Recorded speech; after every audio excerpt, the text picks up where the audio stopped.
To understand the relationship between Israel and Saudi Arabia, you first need to know how Saudi Arabia became a country.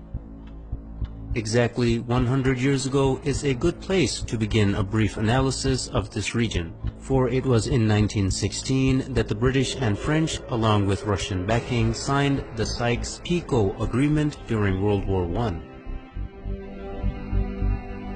This agreement anticipated the collapse, and therefore it secretly divided up the Middle East in order to design a region post-Ottoman Empire.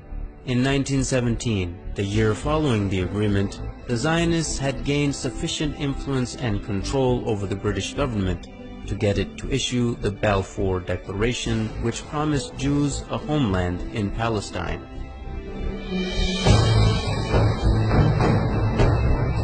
Even though the population of Palestine was at the time 85% Arab and only 7% Jewish. The defeat of the Ottoman Empire by British imperialism in World War I left three distinct authorities in the Arabian Peninsula. In the west, the Sharif of Hijaz; in the north, Ibn Rashid of Hayl; and in the east, Amir bin Saud of Najd, with his religiously fanatical followers, the Wahhabis. Britain got the most help from the Sharif of Hijaz, who led the Arab revolt against the Ottomans and helped the British defeat them. In return for his support, the British had agreed and promised him the establishment of a single Arabian country from Gaza to the Persian Gulf. After the war, however, Britain did not keep its promises. Instead, it drew up the Sykes-Picot Agreement and issued the Balfour Declaration. The Sharif was discontent with this betrayal and told the British that he would never sell out Palestine to the Empire's Balfour Declaration. He would never allow the establishment of a Zionist state in Palestine or accept the new random borders drawn across Arabia by British and French imperialists. At this point, T.E. Lawrence, famously known as Lawrence of Arabia, was dispatched to bribe the Sharif and buy his support. When this didn't work, T.E. Lawrence turned to threats, which were also echoed by the colonial secretary Winston Churchill. Both men threatened to unleash Ibn Saud and his ferocious Wahhabis on them, whom they were already arming and funding for the sake of countering the threat of Ibn Rashid of Hayl, who also stubbornly opposed the establishment of a Zionist state in the region. In September of 1921, Hayl was attacked by Ibn Saud and they could not resist the vicious onslaught.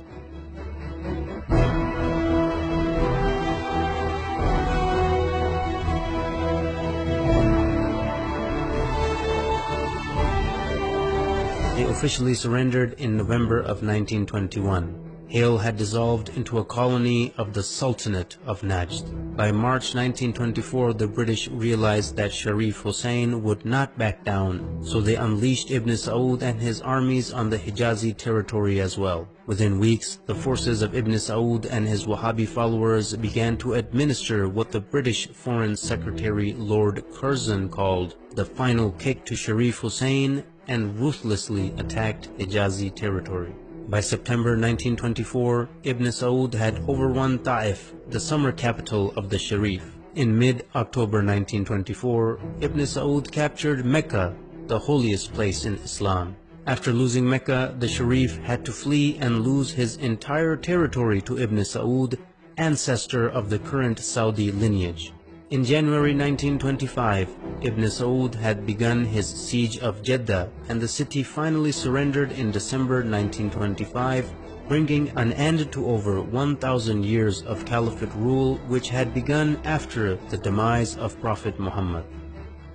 In February 1926, the new unified Wahhabi state was rebranded by the empire in 1932 as the Kingdom of Saudi Arabia. As you can see right from the start, the man who, as a matter of principle, opposed a Zionist state in Palestine was kicked out of his own land. Yet the man who was willing to allow a Zionist state to be created was paid off handsomely and given an entire new country to exploit and dominate. Even today, any nation that is opposed to the legitimacy of the Zionist entity are being destroyed one by one, while the nations that support the existence of the Zionist entity, like Saudi Arabia, are being compensated handsomely for their subservience. Are there any similarities between the Wahhabi and Zionist ideologies, who seem to be completely opposite, but both the creations of the British Empire? Stay tuned to find out.